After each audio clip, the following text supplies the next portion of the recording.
দশম শ্রেণীর পাঠ্য রবীন্দ্রনাথ ঠাকুরের লেখা আফ্রিকা কবিতাটি দেখো আজকে আলোচনা শুরু করছি।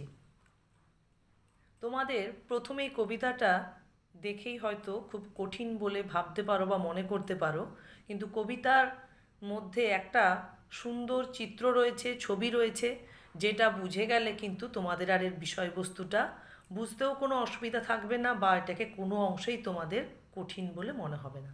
এটা কিন্তু কোনোভাবেই একটা কঠিন বিষয় এর মধ্যে নেই, একদম সহজ কবিতা।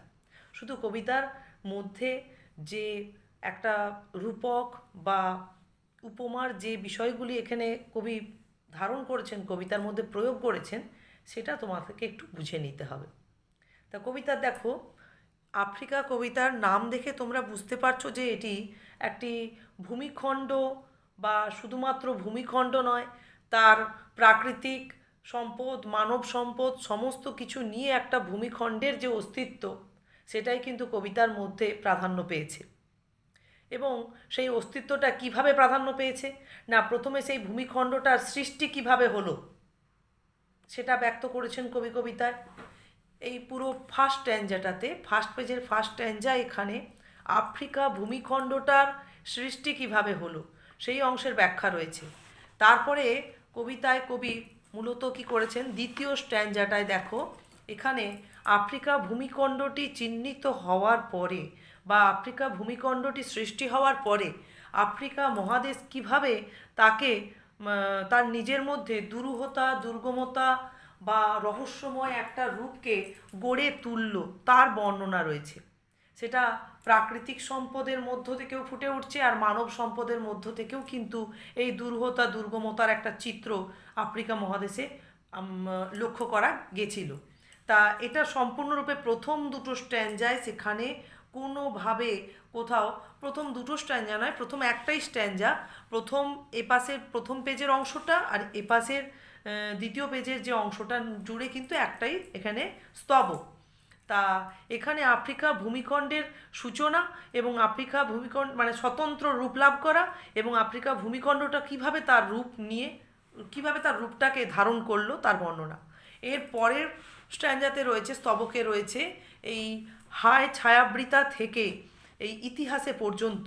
এখানে মূলত বর্ণনা রয়েছে আফ্রিকা সাধারণত কি বলতো, সমগ্র মানব জগৎ থেকে যেন একটা বিচ্ছিন্ন ভূমিখণ্ড হিসেবে ছিল, এবং আধুনিক যে সভ্যতার বিকাশ বা জ্ঞানের আলো কোনো অংশে কিন্তু আফ্রিকার ভূমিখণ্ডে পৌঁছয়নি।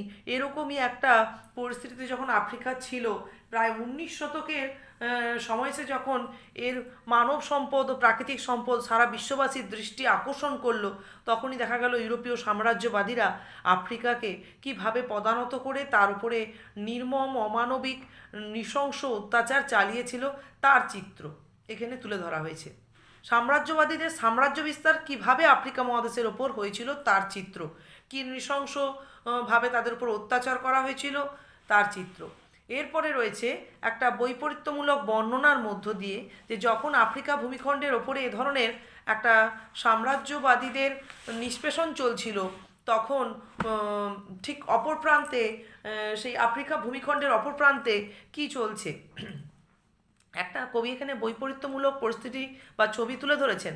তারপরে শেষ অংশে তিনি কি করছেন না, সমগ্র বিশ্ববাসীর হয়ে কবি রবীন্দ্রনাথ ঠাকুর আফ্রিকা কাছে, আফ্রিকার ভূমিখণ্ড বলো, তার মানব সম্পদের কাছে বলো, প্রার্থনা করেছেন, ক্ষমা প্রার্থনা করেছেন, যেটাকে কবি একমাত্র একটা সহানুভূতি জানানো বা তাদের প্রতি সমব্যথী হওয়ার বলে মনে করেছেন, যেটার মাধ্যমে যে অত্যাচার, যে ভাবে নিষ্পেষণ আফ্রিকা ভূমিখণ্ডের ওপর হয়েছিল, তাকে কোনোভাবেই আর প্রতিকার করা সম্ভব নয়, সেই পরিস্থিতিটাকে মানে মুছে ফেলা সম্ভব নয়, কিন্তু তাদের প্রতি সমব্যথী হয়েই কবি এই ক্ষমা প্রার্থনাটা করতে চেয়েছেন সমগ্র বিশ্ববাসীর হয়ে, যেটাকে তিনি মানে একটা শেষ পুণ্যবাণী, সভ্যতার বিকাশের পথে একটা ভূমিখণ্ডের ওপর যে ধরনের নিষ্পেষণ চলেছিল, সেই অপরাধের বা সেই মানে কলঙ্কজনক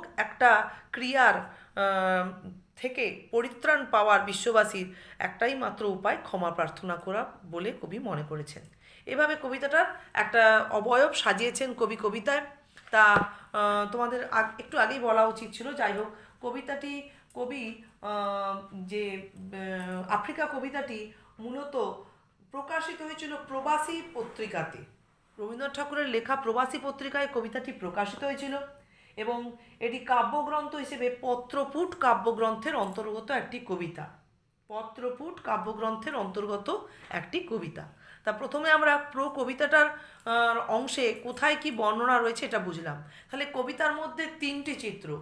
এক হচ্ছে আফ্রিকা মহাদেশের ভূমিখণ্ডের স্বতন্ত্র রূপলাভ করা এবং সেই ভূমিখণ্ড কিভাবে দুরূহতা, দুর্গমতা, রহস্যময়তা নিয়ে নিজেকে সমৃদ্ধ করে তুলল তার চিত্র, এটা এক নম্বর। দু নম্বর চিত্র হচ্ছে ইউরোপীয় সাম্রাজ্য, যখন আফ্রিকা মহাদেশের অস্তিত্ব বিশ্ববাসীর কাছে জানা গেল, তখন দেখা গেল যে ইউরোপীয় সাম্রাজ্যবাদীরা কিভাবে দাসে পরিণত করলো আফ্রিকার মানব সম্পদকে, কিভাবে তার প্রাকৃতিক সম্পদ হরণ করলো তার চিত্র, দু নম্বর এটা। এবং তিন নম্বর, এরকম কলঙ্কজনক পরিস্থিতি থেকে পরিত্রাণ পাওয়ার জন্য বা সমস্ত পাপ মানে আফ্রিকা মহাদেশের ওপরে যে অপরাধ করা হয়েছিল মহাদেশের কাছে, সেখান থেকে মানে পরিত্রাণ স্বরূপ বলো সমগ্র বিশ্ববাসী পক্ষ থেকে কবি ক্ষমা প্রার্থনা করেছেন আফ্রিকা ভূমিখণ্ডকে উদ্দেশ্য করে এবং সবাইকে এই ক্ষমা প্রার্থনায় সংযুক্ত হওয়ার জন্য কবি কবিতায় আহ্বান জানিয়েছেন। তিনটে চিত্র কবিতার মধ্যে ব্যক্ত হয়েছে। তাহলে আজকে দেখো তোমাদের কাছে প্রথম অংশটা একটু আলোচনা করছি লাইন ধরে, মানে বুঝে গেলে কবিতার মধ্যে আর কোথাও কোনোভাবে উত্তর দিতে তোমাদের বাঁধবে না। দেখো, উদ্ভ্রান্ত সেই আদিম যুগে স্রষ্টা যখন নিজের প্রতি অসন্তোষে নতুন সৃষ্টিকে বারবার করছিলেন বিধ্বস্ত, তার সেই অধৈর্যে ঘন ঘন মাথা নাড়ার দিনে রুদ্র সমুদ্রের বাহু প্রাচী ধরিত্রীর বুক থেকে ছিনিয়ে নিয়ে গেল তোমাকে আফ্রিকা, বাঁধলে তোমাকে বনস্পতির নিবিড় পাহারায় কৃপণ আলোর অন্তঃপুরে। তাহলে এখানে প্রথমেই কবি কবিতার মধ্যে একটা তুলনা এনেছেন যে কোনো একজন স্রষ্টা যখন কোনো কিছু একটা সৃষ্টি করেন, যতক্ষণ না তার সৃষ্টিটা তার মনের মতো করে তিনি তাকে রূপ দিতে পাচ্ছেন সৃষ্টিটাকে, ততক্ষণ পর্যন্ত কিন্তু তার মনের মধ্যে একটা অসন্তোষ কাজ করে। আর তার মধ্যে স্বাভাবিক একটা মানে মনের মধ্যে যে পরিস্থিতিটা, সেটাও একটা উদ্ভ্রান্তজনক হয়ে থাকে। তা এখানে কবি কবিতার মধ্যে বলতে চাইছেন যে আফ্রিকা ভূমিখণ্ডটা কিভাবে সৃষ্টি হলো। না, আফ্রিকা ভূমিখণ্ডটাকে সৃষ্টি করেছেন এই জগতের স্রষ্টা, অর্থাৎ কবি এখানে কবিতায় ঈশ্বরের কথাই তুলে ধরেছেন। তাই ঈশ্বরও একদিন নিজে হাতে করে যেন এই জগৎটাকে তৈরি করছিলেন, তিনি রূপ দিচ্ছিলেন কোথায় স্থলভূমি, কোথায় জলভূমি, কোন ভূমিখণ্ড কোন দিকে স্থাপন করবেন। তাহলে তিনিও যখন সৃষ্টি করছিলেন, যতক্ষণ না তার সেই সৃষ্টিটা মনের মতো হচ্ছিল, ততক্ষণ তার মনের মধ্যে একটা অসন্তোষ কাজ করছিল এবং অধৈর্যে তিনি যেন ঘন ঘন মাথা নাড়া দিচ্ছিলেন। তা এইভাবেই একটা তুলনা এখানে নিয়ে এসেছেন।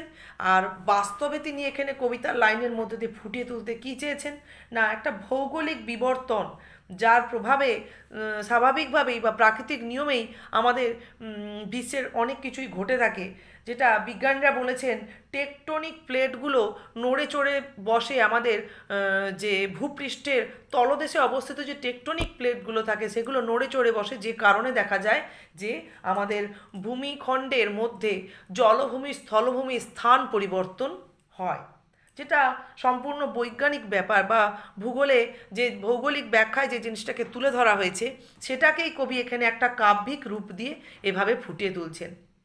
সাধারণভাবে দেখা গেল ওই প্লেট টেকটনিক তত্ত্ব অনুযায়ী একটা ভূমিখণ্ড যেটা এশিয়া মহাদেশের সঙ্গে, এখানে প্রাচী ধরিত্রী বলতে, প্রাচী বলতে এশিয়া মহাদেশকে বোঝানো হচ্ছে, এশিয়া মহাদেশের সঙ্গে যে ভূমিখণ্ডটা সংযুক্ত হয়েছিল, সেটা ওই প্লেট টেকটনিক তত্ত্ব অনুযায়ী মানে প্লেটের নড়ে চড়ে বসার কারণে দেখা গেল যে সেই ভূমিখণ্ডটা এশিয়া মহাদেশ থেকে বিচ্ছিন্ন হয়ে আলাদা একটা ভূমিখণ্ডের রূপ লাভ করলো এবং এভাবে কবি এখানে কাব্যিক তুলনায় ফুটিয়ে তুলছেন যে যেন রুদ্র সমুদ্র ভয়ঙ্কর তার উচ্ছ্বাসের মধ্য দিয়ে সেই প্রাচী ধরিত্রীর বুক থেকে ছিনিয়ে নিয়ে গেছিল সেই ভূমিখণ্ডকে, এবং আফ্রিকা ভূমিখণ্ডকে একটা স্বতন্ত্র রূপ দিয়েছিল। এবং ধীরে ধীরে আফ্রিকা ভূমিখণ্ড সেখানে এক বনস্পতির নিবিড় বেড়াজালে নিজের পরিবেশটাকে তৈরি করেছিল, যেখানে আলোর অনুপ্রবেশ প্রায় নিষিদ্ধ হয়েছিল বলা চলে। সেখানে অন্তঃপুর একদম আলোর কৃপণতায় পূর্ণ ছিল যেন। আচ্ছা, এরপরের অংশে দেখো এবারে সেই ভূমিখণ্ডটা কিভাবে তার দুরূহতা দুর্গমতা সৃষ্টি করলো। সেখানে নিভৃত অবকাশে তুমি সংগ্রহ করেছিলে দুর্গমের রহস্য। তাহলে এখানে নিভৃত অবকাশের কথাটা আসছে কেন না, এই যখন আফ্রিকা ভূমিখণ্ডটা এশিয়া ভূমিখণ্ড থেকে বিচ্ছিন্ন হয়ে একটা স্বতন্ত্র রূপ লাভ করলো, তখন কিন্তু এর অস্তিত্ব সমগ্র বিশ্ববাসীর কাছে কিছুটা অজ্ঞাত ছিল।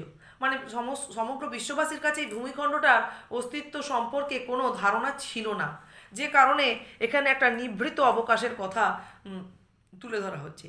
তা আফ্রিকা যে ভূমিখণ্ডটা সে যেন নিজেকেই সেই নিভৃত অবকাশের মধ্যে দুরূহতা দুর্গমতা দিয়ে নিজেকে তৈরি করতে আরম্ভ করলো, এবং তার জন্য সে প্রকৃতির মধ্য থেকে এই সমস্ত রকম দুর্গমের রহস্যকে সংগ্রহ করছিল। চিনছিলে জলস্থল আকাশের দুর্বোধ সংকেত, প্রকৃতির দৃষ্টি অতীত জাদু মন্ত্র জাগাচ্ছিল তোমার চেতনাতীত মনে। তাহলে আফ্রিকা ভূমিখণ্ড কি করেছিল না, তার নিজে স্বাভাবিকভাবে এখানে এশিয়া ভূমিখণ্ড থেকে যখন বিচ্ছিন্ন হলো একটা ভূমিখণ্ড, এখানে একটা ধারণা কাজ করছে কবির মধ্যে, যেন মা হারা সন্তান হচ্ছে আফ্রিকা ভূমিখণ্ড। সেই ভূমিখণ্ড যখন তার মাথার ওপরে কেউ নেই, তাকে যখন নিজেকে নিজের মতো করে অস্তিত্বটাকে তৈরি করতে হচ্ছে, স্বাভাবিকভাবে সে নিজেই মানে প্রকৃতির থেকেই সমস্ত রকম নিজের মধ্যে জ্ঞানটা নিজের থেকে আহরণ করছে বা নিজে জাগ্রত করছে, যে কারণে জল স্থল আকাশের দুর্বোধ্য সংকেতকে সে নিজেই চেনার চেষ্টা করছিল। এবং প্রকৃতির দৃষ্টি অতীত যে জাদু, অর্থাৎ প্রকৃতির মধ্যে যেটা আমরা চোখে দেখতে পাই না, এরকমই একটা মানে জগৎ রয়েছে, যেটা ধীরে ধীরে যেন আফ্রিকা ভূমিখণ্ডের মধ্যে একটা মন্ত্র জাগিয়ে তুলছিল তার চেতনাতীত মনের মধ্যে। তাহলে এইটুকুনি অংশ তোমরা এখানে শুনে বুঝতেই পারছো যে আফ্রিকা ভূমিখণ্ডকে যেন তিনি একটা মানবিক অস্তিত্ব দিয়েছেন এখানে।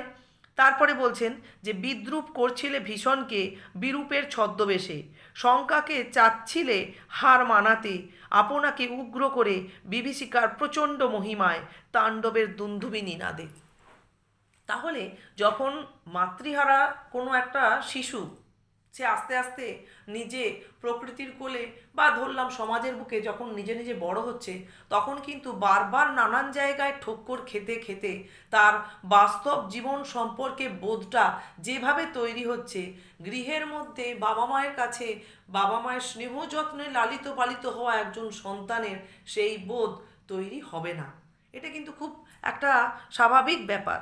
এখানে আফ্রিকা ভূমিখণ্ড সে যেহেতু বিচ্ছিন্ন হয়ে গিয়েছিল, সে যেন নিজেকে নিজের মতো করে তৈরি করছিল এবং প্রকৃতির সমস্ত রকম মানে ভয়ঙ্করতাকে সে হার মানানোর চেষ্টা করেছিল। কেন না, নিজেকে নিজের অস্তিত্বটাকে সে গড়ে তুলতে চেয়েছিল, নিজেকে সে প্রমাণ করতে চেয়েছিল, এবং যত তার কাছেই ভয়ঙ্করতা আসুক না কেন প্রাকৃতিক, সে নিজেকে আরও ভয়ঙ্কর করে তুলেছে তার কাছে, যাতে করে সমস্ত রকম শঙ্কা বা বিপদকে যেন সে হার মানাতে পারে, এবং যে কোনো উগ্র বা বিভীষিকাময় পরিস্থিতিকে নিজেকে আরও বিভীষিকাময় করে তুলে মুখোমুখি করিয়েছে, যাতে করে কোনো রকম শঙ্কা বা কোনো রকম বিপদ যেন তাকে ছাড়িয়ে উঠতে না পারে। তার জন্য তাণ্ডবের দুন্দুবি নিনাদও যেন আফ্রিকার মধ্যে মানে রণিত হচ্ছে।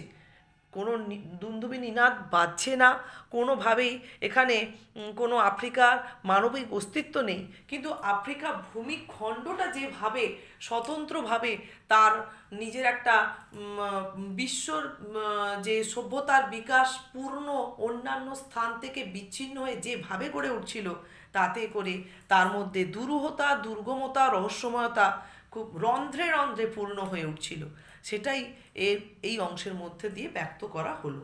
তাহলে আফ্রিকা ভূমিখণ্ডের সৃষ্টি এবং আফ্রিকা ভূমিখণ্ড কিভাবে তার নিজস্ব রূপ নিয়ে গড়ে উঠলো তার বর্ণনা, প্রথম এই অংশটা আজকে আমরা আলোচনা করলাম।